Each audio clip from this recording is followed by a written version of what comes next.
আন Acuña মিনাল জাহিল, অর্থাৎ আমি জাহেলদের থেকে পানা চাই, আমি মূর্খদের অন্তর্ভুক্ত হতে চাই না, কারণ মূর্খরা চাই না ইসলামী বিধিবিধান মেনে চলতে। ক্বালু উদউ লানা রাব্বাকা ইউবাইয়িন লানা মা হিম। ক্বালু উদউ লানা, তখন তারা বলল উদউ লানা, আপনি আমাদের জন্য খবর দেন, আপনার প্রভুর কাছে জানেন যে ইউবাইয়িন লানা মা হি, বর্ণনা করে দিতেন তা কিভাবে হবে। প্রশ্ন শুরু করলেন। এখানে প্রশ্নটা এবং বিষয়টা খুব সহজ ছিল। আল্লাহ বলছেন একটা গরু জবে করো। এখন তারা তো, যারা তাদেরকে হত্যা করেছেন, তারা তো জানে যে হয়তো যদিও হয়ে যায় তাহলে তো ধরা পড়বে। তো এই জন্য তারা পেছানো শুরু করলো যে এটাকে নিয়ে একটু ঘুরপাক, সহজ না করে বিষয়টাকে কঠিন করা শুরু করলো। তারা বলতেছেন যে ইউবাইয়িন লানা মাহি, আমরা যে গাবি জবে করব এটার বিবরণ আমাদেরকে বলে দেন। ক্বালা, তখন তিনি বললেন ইন্নাহু ইয়াকুলু ইন্নাহা বাকারাতুন লা ফারিদু ওয়ালা বিক, এমন একটি গাবি বা এমন একটি গরু হবে লা ফারিদু ওয়ালা বিক, এটা না হবে বৃদ্ধ, না হবে একেবারে কচি বাচ্চা, এরকম হবে না, মধ্যম বয়সীর হবে। আওয়ানুম বাইনা যালিক, এই বৃদ্ধ এবং যুবক এই দুইটার মধ্যবর্তী একটা গরু হবে। ফাফআলু মা তুমারুন, তোমরা তাই করো, তোমাদেরকে যা আদেশ করা হয়েছে। এরপরে আবার প্রশ্ন তুললেন। বনি ইসরাইলটা ধ্বংস হওয়ার অন্যতম কারণ হলো তারা অধিক প্রশ্ন করত। বিকাসরাতি সুয়াল, অধিক প্রশ্নের কারণে তারা ধ্বংস হয়েছে। এরপরে আবার প্রশ্ন করলেন ক্বালু উদউ লানা রাব্বাকা ইউবাইয়িন লানা মা লাউনুহা, যে আপনি আপনার প্রভুকে বলেন, আল্লাহকে বলেন যে আমরা তো যুবক না, বৃদ্ধ না, জোয়ানো না, বুড়াও না, মধ্যম বয়সে একটা গাবি জবে করব, তবে তার রংটা কেমন হবে সেটা বলে দিলে ভালো হয়।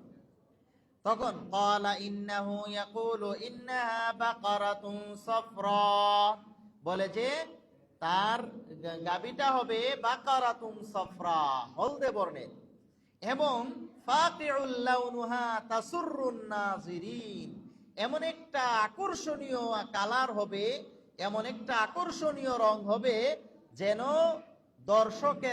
দর্শকের নজর কেড়ে নেই। ফাকিউল লাউনুহা তাসুররুন নাজিরিন, নাজিরিন মানে দর্শক, তাহলে দর্শকদের কে খুশি করে, অর্থাৎ দর্শকেরা দেখেই যাতে এই আনন্দে উৎফুল্লিত হয়ে যায়, এইরকম একটা গাবি তোমরা কি করো, জবে করো।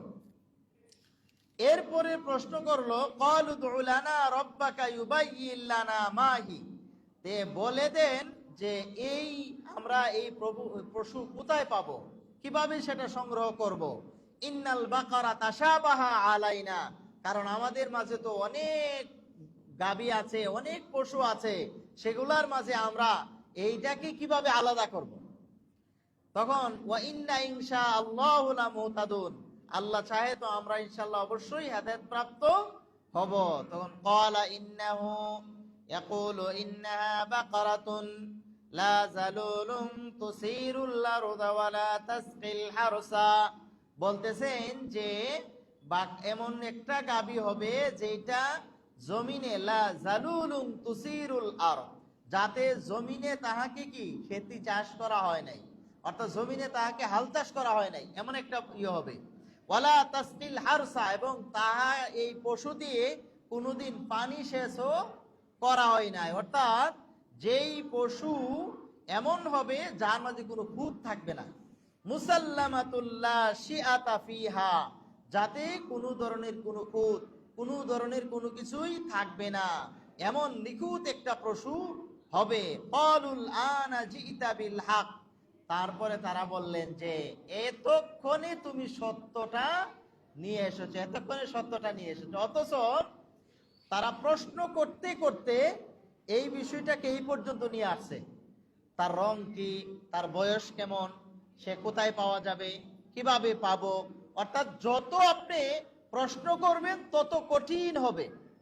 এই জন্য রাসূল সাল্লাল্লাহু আলাইহি সাল্লাম নিষেধ করেছেন যে তোমরা ইসলামের নিয়ে বেশি কোনো প্রশ্ন করিও না। একবার রাসূল সাল্লাল্লাহু আলাইহি ওয়াসাল্লাম হজ্জের ময়দানে তিনি বলতেছেন, যাদের সামর্থ্য আছে তোমরা হজ করো। তখন একজন প্রশ্ন করলেন যে ইয়া রাসূলুল্লাহ ফি কুল্লি আমিন, আমরা কি প্রত্যেক বছরই হজ করব? তখন বললেন যে প্রতি বছরই হজ করবে। রাসূল কোনো কিছুই বললেন না, একেবারে চুপ থাকলেন।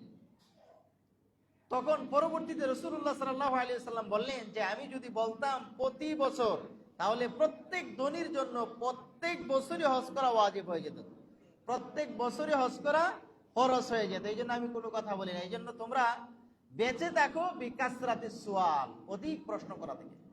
এই জন্য ইসলামের বিধান, যখন যেই বিধান আসে, যখন যেই বিষয় আছে, সেই বিষয়ে অধিক প্রশ্ন করা থেকে বেঁচে থাকতে হবে।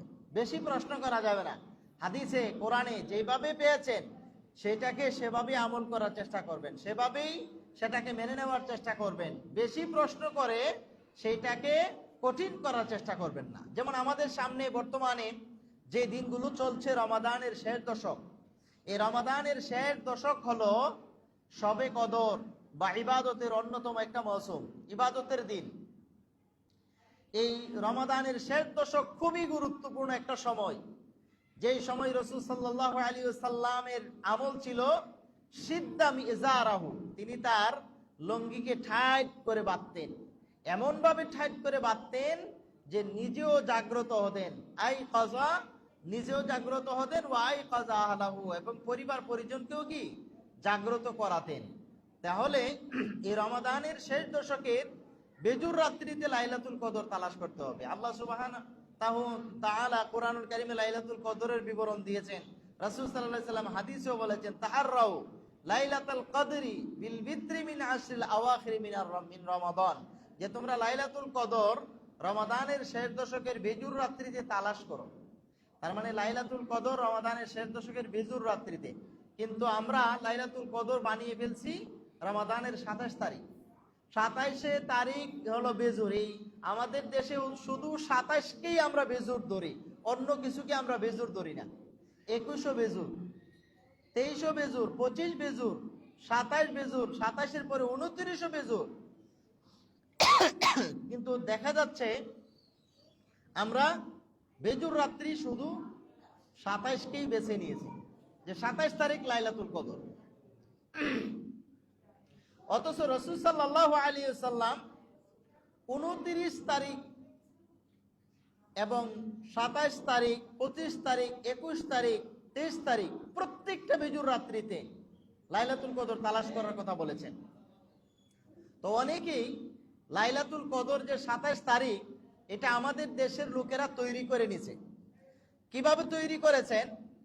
মসজিদের হাফেজ সাহেব যারা খতমে তারাবি পড়েন, তারাও 27 দিনে কোরআনকে, এই দেশের কোরআনগুলোতে এই যে 540টা রুকু আছে, রুকুগুলা, এই যে দেখেন কোরআনের মাঝে রুকুগুলা আছে, এই যে রুকুগুলা আছে, এই রুকুগুলাকে তারা 540টা রুকু এমন ভাবে তৈরি করেছে যে 540টা রুকু আপনার 27 দিনে শেষ হয়ে যায়।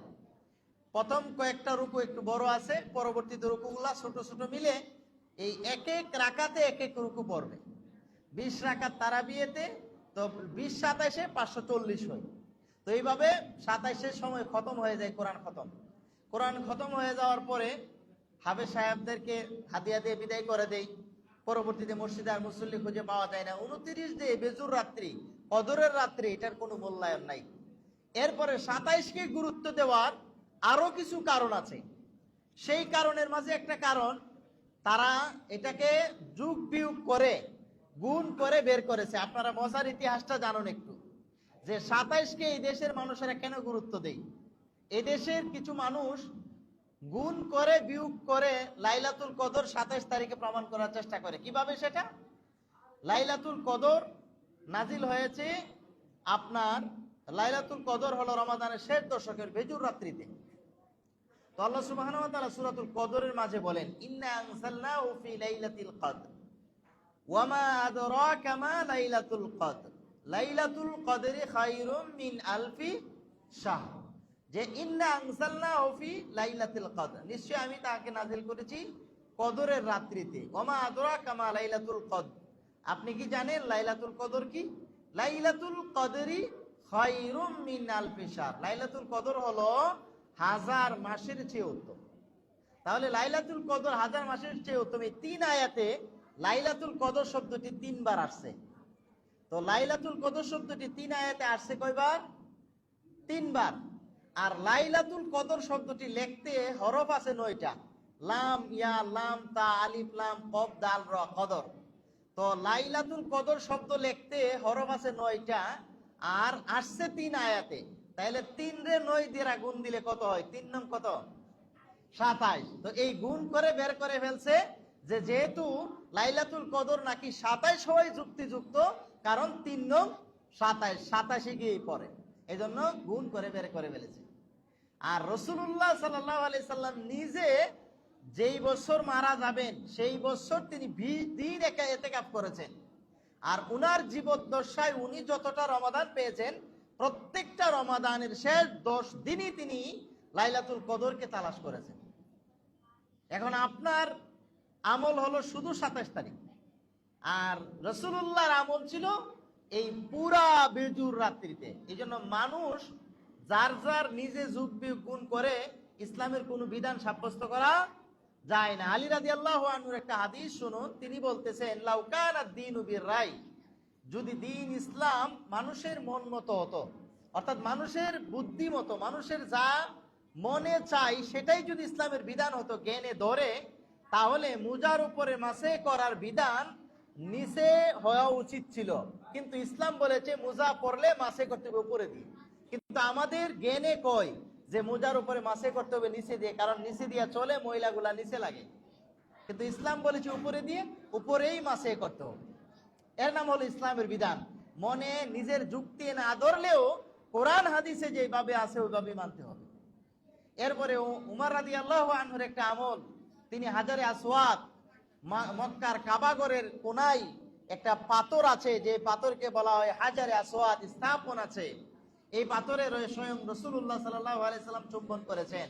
এই পাথরকে দেখে উমর রাদিয়াল্লাহু আনহু বলছেন, ইয়া হাজার, হে পাথর, ইন্নী আ'লামু আন্নাকা হাজারুন, আমি জানি তুমি একটা পাথর, ওয়ালা তাদুররু ওয়ালা তানফাউ, তুমি কোনো উপকার করতে পারো না, তুমি কোনো ক্ষতিও করতে পারো না। তারপরেও আমি তোমাকে কি করছি? চুম্বন করছি। কেন জানো? আমি দেখেছি রাআইতুন নাবিয়্যা সাল্লাল্লাহু আলাইহি ওয়াসাল্লাম ইউকাব্বিলুকা, আমি দেখেছি স্বয়ং রাসূলুল্লাহ সাল্লাল্লাহু আলাইহি ওয়াসাল্লাম তোমাকে চুম্বন করেছেন। সুবহানাল্লাহ। তার মানে রাসূল চুম্বন করেছেন পাথরে, এই জন্য সাহাবীরা পাথরে চুম্বন করেছেন, কিন্তু পাথরের কোনো ক্ষমতা নাই, পাথর কোনো উপকার করতে পারে না, ক্ষতি করতে পারে না, এটা জানতেন। রাসূল সালাতের ভিতরে জুতা পরে নামাজ পড়তেছেন, সালাত পড়তেছেন, তখন মাঝখান দিয়ে সালাতের মাঝখানে জুতা খুললেন, সাহাবীরাও খুলে ফেললেন। তো সালাত শেষে রাসূল জিজ্ঞেস করলেন, তোমরা জুতা খুললে কেন? বলে যে, ইয়া রাসূলুল্লাহ, আপনাকে দেখলাম খুলতে। বলে যে, আমার জুতায় নাপাকি ছিল, জিবরাইল আমিন আমাকে জানিয়েছেন, এই জন্য আমি খুলে ফেলেছি, তোমাদের জুতায় তো নাপাকি নেই। কিন্তু তারা বললেন, ইয়া রাসূলুল্লাহ, আমরা আপনাকে যেভাবে দেখেছি সেভাবে হুবহু আপনাকে অনুসরণ করতে চাই। সুবহানাল্লাহ। তার মানে সাহাবীরা এইভাবেই রাসূলুল্লাহ সাল্লাল্লাহু আলাইহি সাল্লামকে অনুসরণ করেছেন। তো যাই হোক, যে বিষয়টা বোঝাতে চাচ্ছিলাম, যে বনী ইসরাইলরা তারা ধ্বংস হওয়ার অন্যতম কারণ হলো অধিক প্রশ্ন, বেশি বেশি প্রশ্ন করতেন। এই জন্য ইসলামের কোনো বিধান নেই, যেভাবে কোরআন হাদিসে বর্ণিত হয়েছে সেভাবে মানার চেষ্টা করবেন। অযথা এটা নিয়ে তর্ক বিতর্ক করে বিভিন্ন ভাবে প্রশ্ন উত্থাপন করে এটাকে কঠিন করার চেষ্টা করবেন না। সামনে আমাদের একটা গুরুত্বপূর্ণ বিধান আসছে, সেটা হলো সাদকাতুল ফিতির। সাদকাতুল ফিতিরের ব্যাপারে রাসূলুল্লাহ সাল্লাল্লাহু আলাইহি ওয়াসাল্লাম বলছেন, আলী ইবনে উমার রাদিয়াল্লাহু তাআলা আনহুমা, ফারাজা রাসূলুল্লাহ সাল্লাল্লাহু আলাইহি ওয়াসাল্লাম যাকাতাল ফিত্রি সা'আম মিন তামারিন, সা'আম মিন শাইরিন, সা'আম মিন আকিদিন, সা'আম মিন জাবিবিন। তো ইবনে উমর রাদিয়াল্লাহু আনহুমা থেকে হাদিস এসেছে, ইবনে আব্বাস রাদিয়াল্লাহু আনহুমা থেকে হাদিস এসেছে। প্রত্যেকটা হাদিসের মূল ভাষ্য হলো যে তোমরা এক সা খেজুর, এক সা জব, এক সা আটা, এক সা পনির, এইভাবে তোমরা কি ফিতরা প্রদান করো। ইবনে আব্বাসের হাদিস থেকে এসেছে তু'মাতুল লিল মাসাকিন, মিসকিনদের জন্য সেটা হলো খাদ্য, মিসকিনদের খাদ্য হিসেবে সেটা তোমরা প্রদান করো। এরপরে আরেকটা আবু সাইদ খুদরি রাদিয়াল্লাহু আনহুর একটা বর্ণনা আসছে, তিনি বলছেন কুন্না নুখরিজু, আমরা বের করতাম সাদাকাতুল ফিতরি আত-তুআম, আমরা যাকাতুল ফিতর খাদ্য দ্রব্য দিয়ে আমরা কি যাকাতুল ফিতর বের করতাম। তার মানে যাকাতুল ফিতর নতুন করে নির্ধারণ করার কোনো জিনিস না। যাকাতুল ফিতর কতটুকু দিবেন, কি দিবেন, এটা রাসূলুল্লাহ আগে থেকে নির্ধারণ করে গিয়েছেন। এখন আমরা সমাজের মানুষ, আমরা চলি উল্টা। আমরা যেই জিনিস টাকা দিয়ে দিতে হবে সেইটা দেই, মাল দিই, অন্য কোনো কিছু দিই। আর যেই জিনিস আপনার খাদ্যদ্রব্য দিতে হবে সেইটা দিয়ে আমরা টাকা দিই, অর্থাৎ উল্টা করি। যেমন ইসলামে জাকাতের বিধান আসছে, জাকাত দিতে হবে টাকা পয়সা দিয়ে। জাকাত সম্পদ থেকে বের করে সেই অনুযায়ী টাকা পয়সা তাদেরকে মালিক বানিয়ে দিতে হবে। কিন্তু আমরা জাকাত টাকা পয়সা না দিয়ে আমরা জাকাত দেই লুঙ্গি দিয়ে, শাড়ি দিয়ে। আর এমন শাড়ি আর এমন লুঙ্গি, জাকাতের জন্য কিছু কাপড় ফ্যাক্টরিতে তৈরি হয়, জাকাতের কাপড়, জাকাতের লুঙ্গি তৈরি হয়। কেন? যেই লুঙ্গি সাধারণ একটু ভালো মানের লুঙ্গি, অন্তত একটু ভালো মানের লুঙ্গি কিন্তু 500 টাকা লাগে, 300-400 টাকা দিয়ে পাওয়া যায়। তারপরে আর জাকাতের লুঙ্গি পাওয়া যায় 150 টাকা দিয়ে। তো লেখা থাকে দোকানে এখানে জাকাতের লুঙ্গি পাওয়া যায়, জাকাতের শাড়ি পাওয়া যায়। কেন? জাকাতের লুঙ্গি বলতে ওই লুঙ্গি যে লুঙ্গি একদিন পরার পর আর পরা যায় না। আর 150 টাকা করে কিনলে 500 টাকায় আপনার অন্তত 600 টাকায় 3-4টা কিনা যায়। তো দেখা যাচ্ছে একটা লুঙ্গির জায়গায় 3টা লুঙ্গি আপনি কিনতে পারতেছেন, 3-4 জন 5 জন 10 জন মানুষকে আপনি দিতে পারতেছেন। আর নিজের মাঝে একটু প্রদর্শন করতে পারতেছেন যে আমি খুব ভালো কাজ করতেছি, আমি তাদেরকে উপকার করলাম। আসলে জাকাত দিয়ে আপনি ওই ব্যক্তির কোনো উপকার করেন নাই, বরং আপনার সম্পদের ময়লাগুলা পরিষ্কার করলেন। জাকাত দিলে সম্পদের ময়লা পরিষ্কার হয়, জাকাত দিলে সম্পদ বৃদ্ধি পায়, সম্পদ পবিত্র হয়। কুরআনুল কারীমে বলেছেন, আল্লাহ বলেন খুয মিন আমওয়ালিহিম সাদাকাতান, তোমরা তাদের সম্পদ থেকে জাকাত গ্রহণ করো, তুতাহহিরুহুম, তাদেরকে পবিত্র করবে, ওয়া তুযাক্কিহিম বিহা, তাদেরকে পরিশুদ্ধ করবে। তার মানে জাকাতের মাধ্যমে আপনার সম্পদ পবিত্র হবে, পরিশুদ্ধ হবে। আল্লাহ অপর আয়াতে বলেন ইন্নামাস ইয়ামহাকুল্লাহুর রিবা ওয়া ইউরবিস সাদাকাত, আল্লাহ তাআলা সুদকে কি করে দেন, নিশ্চিহ্ন করে দেন, আর সদকাকে আল্লাহ বৃদ্ধি করেন। তার মানে সদকা, জাকাত দিলে আপনার সম্পদ বৃদ্ধি পাবে। এখন এই জাকাত আপনি মালের মালিক বানিয়ে দিতে হবে। জাকাত যদি আপনি মনে করেন যে জাকাত টাকা পয়সা দিয়ে মানুষের উপকার করলেন, না, আপনি নিজের উপকার হলো। আপনার জাকাত যদি কেউ নেই এই জন্য, তাহলে তার উপকার হয়েছে। অনেকে জাকাতের টাকা বর্তমানে বিকাশে পাঠায়, তো বিকাশে পাঠায় আবার খরচ দেয় না, বলে যে আমি যে তার দিতেছি 1000 টাকা, এটাই তো বেশি, আবার 20 টাকা দিব কেন?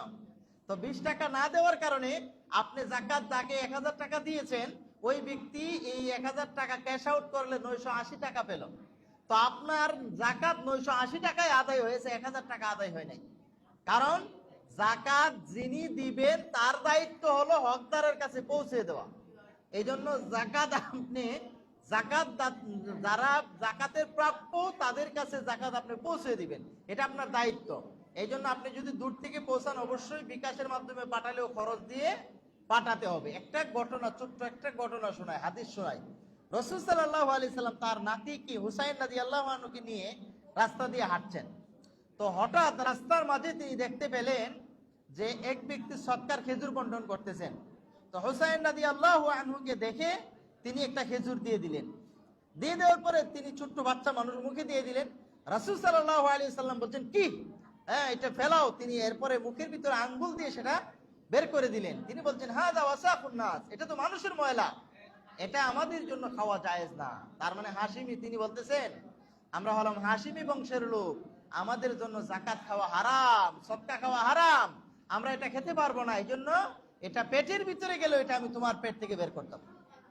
তাহলে চিন্তা করলেন, এই জাকাতের সম্পদ নিয়ে বা জাকাত দানের মালিক যারা জাকাত দিতেছেন তারা নিজেদেরকে এত আপনার পাওয়ারফুল, লোকজনের আমাদের সমাজে গরিব অসহায় মানুষেরা না বুঝার কারণে সেখানে গিয়ে ভিড় করে, চেষ্টা করে যে অন্তত যাই পাই একটু লাভ যেন হয়। আসলে ইসলামী দৃষ্টিতে নিয়ম হলো তার বাড়িতে আপনি জাকাত পৌঁছে দিবেন, খুঁজে খুঁজে হকদারের কাছে জাকাত আপনি পৌঁছে দিতে হবে।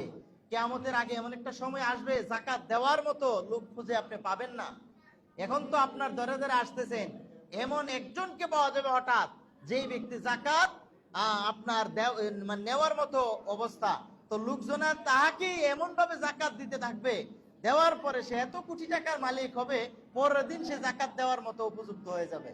কিয়ামতের আগে এমন অবস্থা হবে, মানুষ সদকা নিয়ে এলান করবে, কেউ কি আছো আমাদের কাছ থেকে সদকা নিবে কিনা, এইরকম হবে কিয়ামতের আগে।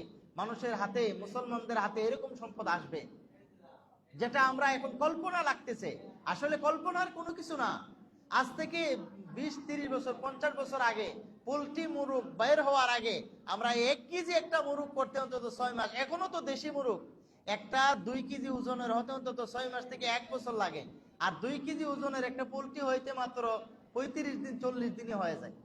একটা মাছ আপনার 5 কেজি 10 কেজি হয়ে যায় অল্প কিছুদিনের ভিতরে।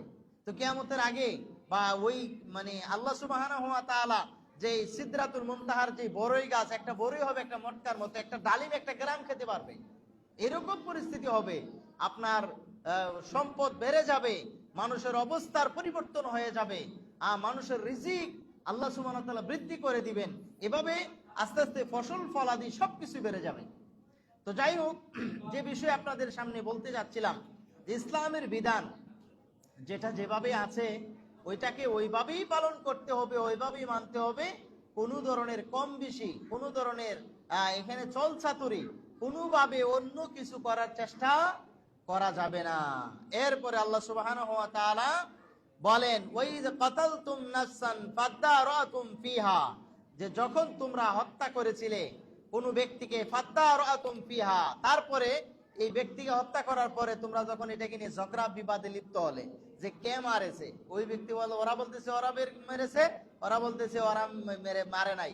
তো এই নিয়ে যে তোমরা ঝগড়া বিবাদ, তর্ক বিতর্ক, বিভিন্ন ভাবে যে তোমরা বাধা বিবাদে লিপ্ত হয়েছো, আল্লাহু মুখরিজুম মা কুনতুম তাকতুমুন, আল্লাহ তাআলা বের করে দিবেন তোমরা যা গোপন করেছিলে। আল্লাহ সকল কিছু রহস্য উদ্ঘাটন করতে পারেন। বর্তমানে কোনো রহস্য উদ্ঘাটনের জন্য সিসি ক্যামেরা ফিট করে, সিসি ক্যামেরা দিয়ে চেহারা শনাক্ত করার পরেও সুদ ধরা যায় না, কিন্তু আল্লাহ সুবহানাহু ওয়া তাআলা এমন সিস্টেম বাতলে দিয়েছেন, যে সিস্টেমের মাধ্যমে গরু জবে করে মৃত্যু ব্যক্তিকে আঘাত করার সাথে সাথে মৃত্যু ব্যক্তি জীবিত হয়ে যায়, জীবিত হয়ে বলতেছেন আমাকে অমুক ব্যক্তি মেরেছে। এর চেয়ে আর সত্য এবং এর চেয়ে আর স্পষ্ট কোনো কিছু হতে পারে? এরপরে আল্লাহ বলছেন ফাকুল্লা দুরিবু বিবাদিহা, তারপরে তোমরা তাকে কি করো, আঘাত করো তার কোনো একটা অংশ দিয়ে জবে করার পরে। কাযালিকা ইউহিল্লাহুল মাউতা, এরপরে এমনই ভাবে আল্লাহ তাআলা মৃতকে জীবিত করবেন। ওয়া ইউরিকুম আয়াতিহি লাআল্লাকুম তাকিলুন, আল্লাহ তাআলা তোমাদের মাঝে দেখিয়ে দিলেন তার নিদর্শন সমূহ। আল্লাহ সুবহানাহু ওয়া তাআলা তার যেই সততা, তার ক্ষমতা, এগুলা যেন আমরা বুঝতে পারি, লাআল্লাকুম তাকিলুন, যেন আমরা বুঝতে পারি, এই জন্য আল্লাহ সুবহানাহু ওয়া তাআলা আমাদেরকে দেখিয়ে দিলেন, এই যে এটার কারণে তোমরা যাতে বুঝতে পারো। এরপরে আল্লাহ বললেন সুম্মা কাসাত কুলুবুকুম মিন বাদি যালিকা ফাহিয়া কাল হিজারাতি আও আশাদ্দু কাসওয়া, তারপরে তাদের অন্তর হয়ে গেছে পাথরের মতো, পাথরের মতো শক্ত হয়ে গেছে। এরপরে বলছেন আও আশাদ্দু কাসওয়া, পাথর থেকে আরো শক্ত হয়ে গেছে। ওয়া ইন্না মিনাল হিজারাতি লামা ইয়াতাফাজ্জারু মিনহুল আনহার, অথচ পাথর থেকেও ফেটে একদিন ঝর্ণা বের হবে। কিন্তু মানুষের অন্তর যখন পাথর হয়ে যায়, পাথরের চেয়ে আরো ভয়াবহ কঠিন অবস্থা হবে। তাহলে একটু চিন্তা করেছেন? ওয়া ইন্না মিম্মা লাম্মা ইয়াশাক্কাকু ফায়াখরুজু মিনহুল মা, তার থেকে পানি বের হয়। ওয়া ইন্না মিনহা লামা ইয়াহবিতু মিন খাশিয়াতিল্লাহ, মাঝে মাঝে পাথর ফেটে আল্লাহর ভয়ে কান্না করে। তারপরে ওয়ামাল্লাহু বিগাফিলিন আম্মা তা'মালুন, আল্লাহ গাফেল নয়, আল্লাহ উদাসীন নয়, আম্মা তা'মালুন, আমরা যা করি, অর্থাৎ আমরা যে সমস্ত কার্যক্রম করি, গোপনে করি, প্রকাশ্যে করি, মানুষের সামনে করি, লুকালয়ে করি, দুনিয়ার কোনো মানুষ নাই দেখুক, কিন্তু আল্লাহ কিন্তু সেই ব্যাপারে গাফেল না, আল্লাহ কিন্তু সেই ব্যাপারে কি খবর রাখেন, সেই ব্যাপারে জানেন। এরপরে আল্লাহ সুবহানাহু ওয়া তাআলা বলেন আফাতাতমাউনা আইয়ুমিনু লাকুম, তোমরা আশা করতেছো যে তারা হয়তো ঈমান আনবে তোমাদের এই দাওয়াতের মাধ্যমে। ওয়াকাদ কানা ফারীকুম মিনহুম, অথচ তাদের মধ্য থেকে একদল হলো ইয়াসমাউনা কালাম আল্লাহ, আল্লাহর কালাম তারা শুনেছে। আল্লাহর কালাম শুনেছে, কোরআনুল কারীমের আয়াত শুনেছে, হ্যাঁ, সুম্মা ইউহাররিফুনাহু মিন বাদি মা ক্বালুহু ওয়া হুম ইয়ালামুন, তারপরেও সেটাকে জ্বালিয়ে দিয়েছেন, সেটাকে অস্বীকার করলেন, জানার পরেও, বুঝার পরেও।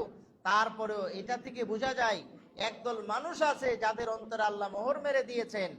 এইরকম কিছু মানুষ, তারা তাদের কাছে কোরআন হাদিস আসার পরেও, কোরআনের আয়াত শোনার পরেও তাদের কোন হেদায়েত আসে না, কোরআনের আয়াত থেকে তারা হেদায়েত পায় না। আল্লাহ সুবহানাহু ওয়া তাআলা বলেন, ওয়া ইযা লাকুল্লাযীনা আমানু ক্বালু আমান্না, যখন তারা যখন লাকুল্লাযীনা আমানু, যখন ঈমানদারদের সাথে সাক্ষাৎ হয়, ক্বালু আমান্না, তখন তারা বলে আমরা কি করেছি, ঈমান এনেছি। ওয়া ইলা ফালা বা'দুহুম ইলা বা'দিন ক্বালু আতুহাদ্দিসুনাহুম বিমা ফাতাহাল্লাহু আলাইকুম লিইউহাজ্জুকুম বিহি ইনদা রাব্বিকুম আফালা তাকিলুন। আবার যখন নির্জনে যায়, অন্যদের সাথে মিলিত হওয়ার পরে তারা বলে যে না, আমরা তো তাদের সাথে একটু ঠাট্টা মশকরা করলাম, আমরা তো ওই ধরনের কাজ করি না। এরপর আল্লাহ সুবহানাহু ওয়া তাআলা বলেন, আওয়ালা ইয়ালামুনা আন্নাল্লাহা ইয়ালামু মা ইউসিররুনা ওয়া মা ইউলিনুন, জেনে রাখো তোমরা, ইয়ালামু আল্লাহ জানেন, ইউসিররুনা হ্যাঁ যা তোমরা কি করো, প্রকাশ করো, গোপন করো, ওয়া মা ইউলিনুন যা তোমরা প্রকাশ করো, সব কিন্তু আল্লাহ জানেন। এই জন্য আমরা যা প্রকাশ করি, আমরা যা গোপন করি, সব কিছু আল্লাহ জানেন। ওমিনহুম উম্মিয়ুনা লা ইয়ালামুনাল কিতাব, আর তাদের মধ্য থেকে, তোমাদের মধ্য থেকে একদল আছে যারা কি উম্মি, নিরক্ষর, কোনো কিছুই জানে না, ইল্লা আমাইয়া, কিতাব সম্পর্কে জানে না, ইল্লা আমানিয়া, তারপরও তারা ঈমান আনে, ওয়া ইনহুম ইল্লা ইয়াজুন্নুন, এরপরে তারা ধারণা করেন। ফাওয়াইলুল লিল্লাযীনা ইয়াকতুবুনাল কিতাবা বিআইদিহিম সুম্মা ইয়াকুলুনা হাযা মিন ইনদিল্লাহ লিয়াশতারু বিহি সামানান কালীলা ফাওয়াইলুল লাহুম মিম্মা কাতাবাত আইদিহিম ওয়া ওয়াইলুল লাহুম মিম্মা ইয়াকসিবুন। ফাওয়াইলুন, ফাওয়াইলুন, ওয়াইলুন শব্দের অর্থ হলো ধ্বংস, ফাওয়াইলুন ধ্বংস, লিল্লাযীনা যারা, ইয়াকতুবুনাল কিতাবা বিআইদিহিম তাদের কাছে কিতাব আসার পরেও তারা কি ওই কিতাবকে কি করেছেন, গোপন করেছেন, কিতাবের বিধিবিধান মেলে চলে নাই, কিতাবের বিধিবিধানকে তারা উপেক্ষা করেছেন। ওয়াওয়াইলুল লাহুম মিম্মা কাতাবাত আইদিহিম, ওয়াওয়াইলুল লাহুম মিম্মা না ইয়াকুলুনা, সুম্মা অতঃপর ইয়াকুলুনা তারা বলে, হাযা মিন ইনদিল্লাহ এটা আল্লাহর পক্ষ থেকে, লিয়াশতারু বিহি সামানান কলিলা তারা এটাকে কেনা বেচা করেছেন অল্প মূল্যে। অল্প মূল্যে কোরআনকে বেচা কেনা করে, অর্থাৎ অনেক মানুষ আছে কোরআন নিয়ে ব্যবসা করে, কোরআন নিয়ে তাবিজ দেই, কোরআন খতম দেই চুক্তি দিয়ে, টাকা দিয়ে। অন্যকে অনেক মানুষ আছে, আমরা অনেক সহজ সরল মানুষ যারা নিজেরা কোরআন পড়তে পারে, তারপরেও নিজে না পড়ে বলে যে হুজুরকে দিয়ে একটা খতম দেওয়াই, এই জন্য হুজুরে টাকা পাবে, হুজুরকে 100-500 টাকা দিলে হুজুর খতম করে দিই। হুজুর বলে, তখন হুজুর কিছু কৌশল করে যে এখন 27শে রমাদান এসে হুজুরকে বলতে, হুজুর একটা খতম দিয়ে দেন। তো রমাদানের ভিতরে হুজুরে নিজের ব্যস্ততায় 2-3 দিনে কিসের খতম দিবে, হুজুর তখন বলে আপনাকে 10 খতমের সব দিয়ে দিব, তাইলে হবে কিনা? বলে যে হ্যাঁ এটা তো হবে, এটা তো আরো ভালো কথা। তখন হুজুর বলে আচ্ছা ঠিক আছে, তাহলে আপনার 1 খতম না 10 খতমের সব দিয়ে দিব, মানে 10 খতম এইরকম ব্যবস্থা করে দিব। সাধারণ মানুষ বুঝে না, তখন বলে যে ঠিক আছে। তো একটা জয়ীফ হাদিস আছে, সূরা ইয়াসিন একবার পড়লে 10 খতম হয়, তো এই জন্য সহিহ হাদিসও না, তো সূরা ইয়াসিন একবার পরে ওই ব্যক্তিকে বুঝ দিয়ে দিই। আবার বলে যে আপনাকে 1 খতম দিয়ে দিব। সূরা ইখলাস শুনেছে যে সূরা ইখলাস সহিহ হাদিসে আছে, সূরা ইখলাস কোরআনের 1/3, 3 ভাগের 1 ভাগ। তো এই জন্য সূরা ইখলাস 3 বার পড়লে মনে করে যে কোরআন খতম হয়ে যায়, এই জন্য সূরা ইখলাস 3 বার পরে খতম হয়ে গেছে। অথচ যিনি টাকা দিচ্ছেন, টাকা দিয়ে খতম করাচ্ছেন, তিনি, তার উদ্দেশ্য ছিল আপনি 30 পারা কোরআন পড়বেন, পুরা 30 পারা পড়ে তার জন্য দোয়া করবেন, সে আপনার কি, সে আপনার এই উদ্দেশ্যে কিন্তু দিয়েছিলেন। এই জন্য আপনি টাকা দিয়ে বাড়া করে খতম দেওয়া অথবা কোরআনকে অল্প মূল্যে বিক্রি করা, এটা ইসলামের দৃষ্টিতে নিষিদ্ধ, এবং কোরআন অল্প মূল্যে বিক্রি করার জিনিস নয়। এরপর আল্লাহ বলেন, ক্বালু লান তামাসসানান নার, তারা বলে যে আমরা এই সামান্য যাই কাজ করি, এই যে অপরাধ অন্যায়গুলা করলাম, আমাদেরকে জাহান্নামে তো স্পর্শ করবে না, যদিও করে ইল্লা ইয়ামাম মাদুদাত, যদি আমাদেরকে জাহান্নামের আগুন স্পর্শ করে তবে অল্প কিছুদিন। চিন্তা করছেন, মনে করে বলে যে জাহান্নামের আগুন স্পর্শ করবে তবে অল্প কিছুদিন। ক্বালু কুল, তুমি বলে যাও, আত্তাখাযতুম ইনদাল্লাহি আহাদান, তোমরা কি গ্রহণ করেছো আল্লাহর কাছ থেকে ওয়াদা, ফালা ইউখলিফাল্লাহু ওয়াদাহু, আল্লাহ তাআলা তাদের ওয়াদাকে কি করেন না, ভঙ্গ করেন না। আম তাকুলুনা, তারা বলে, আলাল্লাহি মা লা তা'লামুন, যা তারা জানে না। বালা, বরং, মান কাসাবা সাইয়্যাতাও ওয়া আহাতাত বিহি খাতিআ, যারা অর্জন করেছে মন্দ এবং যারা অর্জন করেছে খারাপ কোনো কিছু, ফাউলাইকা আসহাবুন নার, ওই সমস্ত মানুষেরাই জাহান্নামের অধিবাসী। হুম ফিহা খালিদুন, তারা সেখানে থাকবে চিরকাল। আল্লাহ তাআলা এরপরে বলেন, ওয়াল্লাযীনা আমানু, যারা ঈমান এনেছে, হ্যাঁ, ওয়া আমিলুস সলিহাত, এবং আমলে সলেহ করেছে, উলাইকা আসহাবুল জান্নাহ, তারা হলো জান্নাতের অধিবাসী। হুম ফিহা খালিদুন, তারা সেখানে চিরকাল থাকবে। ওয়াইদা আখাযনা মিসাকা বানি ইসরাঈলা লা তা'বুদুনা ইল্লাল্লাহ, এরপরে আল্লাহ বলেন, ওয়াইজ, স্মরণ করো সেই দিনের কথা, আখাযনা, যখন আমরা গ্রহণ করেছি, মিসাক, মিসাক মানে অঙ্গীকার বা ওয়াদা, বানি ইসরাঈলা, বানি ইসরাঈলদের থেকে, লা তা'বুদুনা ইল্লাল্লাহ, তোমরা আল্লাহ ছাড়া অন্য কারো ইবাদত করবে না। ওয়া বিল ওয়ালিদাইনি ইহসানা, এবং পিতামাতার প্রতি ভালো ব্যবহার করবে। ওয়াজিল কুরবা ওয়াল ইয়াতামা, এবং নিকট আত্মীয় স্বজন, এতিম, ওয়াল মাসাকিন, এবং মিসকিন, ওয়া কুলু লিন-নাসি হুসনা, এবং মানুষের সাথে তোমরা বলো ভালো ব্যবহার, মানুষের সাথে ভালো ব্যবহার করো। ওয়া আকিমুস সালাতা, এবং সালাত আদায় করো। ওয়া আতুজ যাকাতা, এবং যাকাত আদায় করো, হ্যাঁ, যাকাত প্রদান করো। সুম্মা তাওয়াল্লাইতুম, এরপরে তোমাদের মাঝে কিছু লোক আছে মুখ ফিরিয়ে নিল।